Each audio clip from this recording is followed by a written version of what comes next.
Hello, मेरा नाम है श्रेयस और मैं आप सबका स्वागत करता हूं मेरी कुकिंग चैनल में जिसका नाम है कुक विद श्रेयस। और आज हम बनाएंगे भिंडी दो प्याजा। एक बहुत ही सिंपल एंड इजी भिंडी की सब्जी है। चटपटा सा फ्लेवर होता है और जिसमें भिंडी को प्याज के साथ 2 बार पकाया जाता है। तो आज हम बनाएंगे ढाबा स्टाइल भिंडी दो प्याजा, जो बनाना बेहद आसान है। तो चलिए बनाना स्टार्ट करते हैं। इससे पहले अगर आपने मेरी चैनल को सब्सक्राइब नहीं किया है तो please subscribe the channel and hit the bell icon.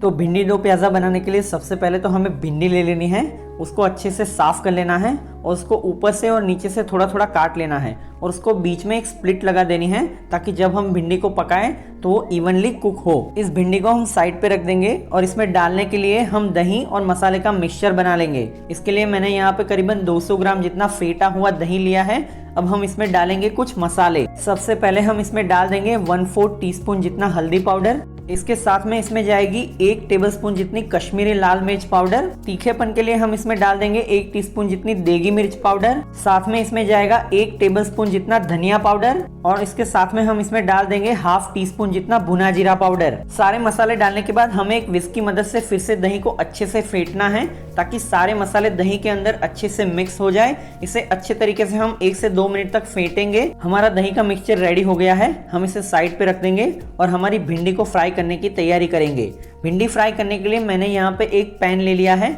इसमें मैं डालूंगा ऑयल। हम यहाँ भिंडी को शैलो फ्राई करेंगे इसलिए मैं इसमें ज्यादा ऑयल नहीं डालूंगा। करीबन 5 से 6 टेबलस्पून काफी होगा। अगर आप चाहो तो भिंडी को डीप फ्राई भी कर सकते हो।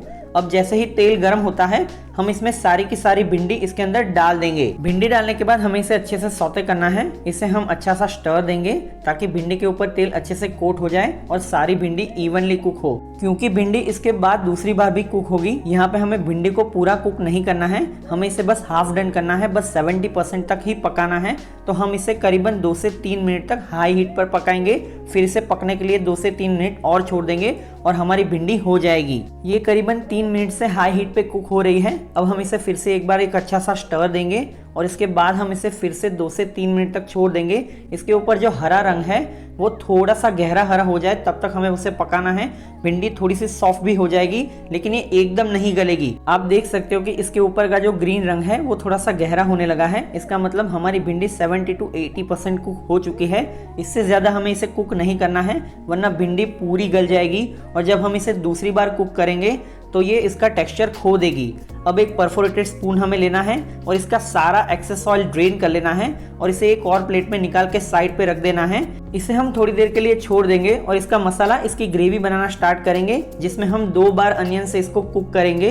तो चलिए बनाना स्टार्ट करते हैं दो प्याजा की ग्रेवी। दो प्याजा के लिए मैंने फिर से वही पैन ले ली है। इसमें मैं डालूंगा करीबन 2 टेबलस्पून जितना घी। अब घी के बाद हम इसमें डाल देंगे कुछ खड़े मसाले। इसमें जाएगा 1 तेज पत्ता, साथ में हम डाल देंगे 2 लौंग, साथ में जाएगा 1 इंच सिनेमन का टुकड़ा और इसके साथ में हम डाल देंगे करीबन 6 से 8 ब्लैक पेपरकॉर्न। खड़े मसालों के साथ हम इसमें डाल देंगे करीबन 1 टीस्पून जितना जीरा। जीरा को हमें थोड़ा सा क्रैकल होने देना है। जैसे ही जीरा थोड़ा सा क्रैकल हो जाता है हम इसमें डालेंगे अनियन। मैंने यहाँ पे करीबन 3 मीडियम साइज के अनियन लिए हैं जिसको मैंने एकदम फाइन स्लाइस कर लिया है। अनियंस को हमें अच्छे से हिलाते हुए सौते करना है। यहाँ पे हमें अनियंस को अच्छे से ब्राउन करना है। करीबन 5 से 7 मिनट तक हम इसे मीडियम लो फ्लेम पर पकाएंगे ताकि अनियंस अच्छे से कैरेमलाइज हो जाए, ये अच्छे से ब्राउन हो जाए। यहाँ पे अनियंस की ब्राउनिंग बहुत ही ज़रूरी है। उसी से ही भिंडी दो प्याजा में जो पहला तड़का है, जो अनियन का पहला स्वाद है, वो इसी से आएगा। अगर अनियंस यहाँ पे थोड़े से भी कच्चे रह जाते हैं तो उसका प्रॉपर फ्लेवर नहीं आएगा। आप देख सकते हो कि अनियंस धीरे धीरे ब्राउन होने लगे हैं। इसे थोड़ा और ब्राउन करना है।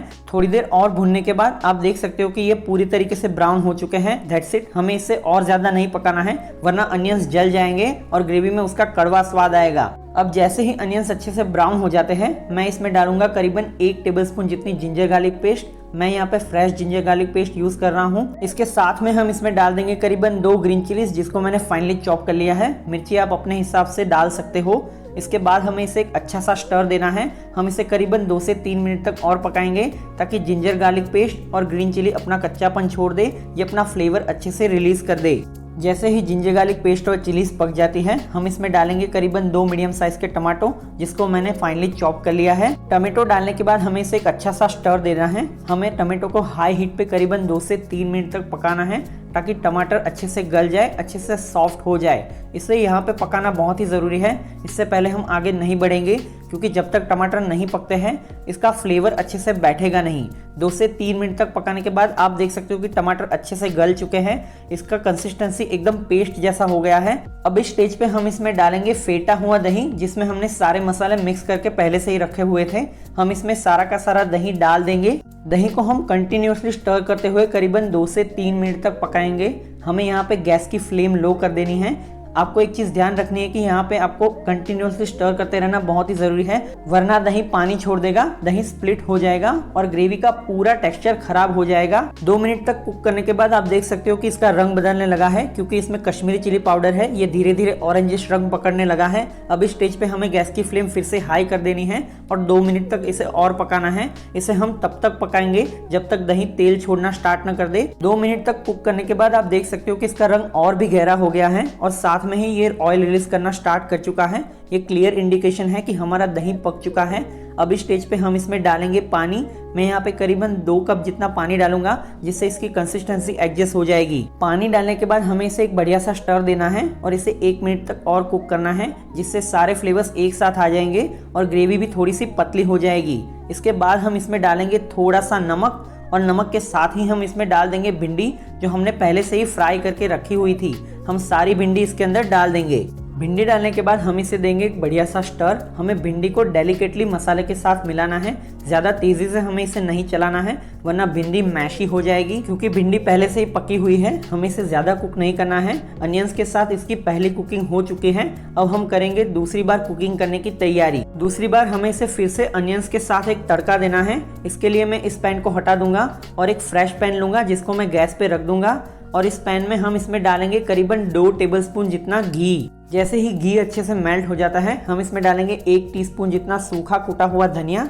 इसके साथ हम इसमें डालेंगे आधा टीस्पून जितना जीरा। इसके साथ में जाएंगे कुछ अदरक के लच्छे और अदरक के साथ हम इसमें डाल देंगे 1 ग्रीन चिली, जिसको मैंने स्प्लिट कर लिया है। अदरक और ग्रीन चिली के बाद हम इसमें डाल देंगे अनियंस। यहाँ पे मैंने एक मीडियम साइज का अनियन लिया है और इसको कट करके उसकी पेटल्स निकाल ली है। हमें अनियंस को हाई हीट पे करीबन 1 मिनट तक टॉस करना है। अनियंस जैसे ही अच्छे से टॉस हो जाए, हम इसमें डालेंगे करीबन 1 मीडियम साइज का टमाटर, जिसको भी मैंने डाइसेस में काट लिया है। इसके साथ हम इसमें डाल देंगे थोड़ा सा नमक और हम इसे फिर से टॉस करेंगे। हमें इसे हाई हीट पर करीबन 1 से 2 मिनट तक टॉस करना है। हमें इसे पूरा नहीं पकाना है, इसका टेक्सचर इसमें रहना चाहिए। फिर से हम वही वाली पैन ले लेंगे और ये तड़का हम इसमें डाल देंगे। अनियंस और टमाटो का तड़का लगाने के बाद हमें इसे भिंडी के साथ अच्छे से मिक्स करना है। हम इसे बहुत ही डेलिकेटली मिक्स करेंगे। यहाँ से हमें इसको ज्यादा कुक नहीं करना है, बस अच्छे से मिक्स कर देना है, वरना अनियंस और भिंडी दोनों का टेक्सचर खराब हो जाएगा और ये खाने में बिल्कुल भी अच्छा नहीं लगेगा। ये ऑलमोस्ट बन के रेडी हो चुका है। अब हमें जस्ट इसे फिनिश करना है। इसे फिनिश करने के लिए मैं इसमें डालूंगा कटा हुआ हरा धनिया। धनिया डालने के बाद हम इसे एक फाइनल स्टर दे देंगे एंड दैट्स इट। हमारा भिंडी दो प्याजा बन के रेडी है। अब हम इसे प्लेट कर लेंगे। सर्व करने के लिए मेरे पास यहाँ पे एक प्लेट है। मैं इसमें हमारे भिंडी दो प्याजा को निकाल लूंगा। यहाँ पे आप चटपटेपन के लिए इसके ऊपर थोड़ा सा चाट मसाला भी डाल सकते हो, लेकिन मुझे उसकी नेचुरल स्वीटनेस ज्यादा पसंद है, इसीलिए मैं अवॉइड कर रहा हूँ। तंदूरी रोटी या फिर लच्छा पराठा के साथ ये एकदम मस्त जाता है। तो जल्दी से इसे अपने घर पे बनाइए और एंजॉय कीजिए। आपको ये रेसिपी कैसी लगी आप नीचे कमेंट करके भी बता सकते हैं। और अगर आपको ये वीडियो पसंद आई हो तो इसे लाइक कीजिए, शेयर कीजिए, मेरी चैनल को सब्सक्राइब कीजिए और बेल आइकन को दबाना ना भूले। मैं आपको मिलता हूं अगले वीडियो में ऐसी ही एक आसान रेसिपी के साथ। तब तक कीप कुकिंग।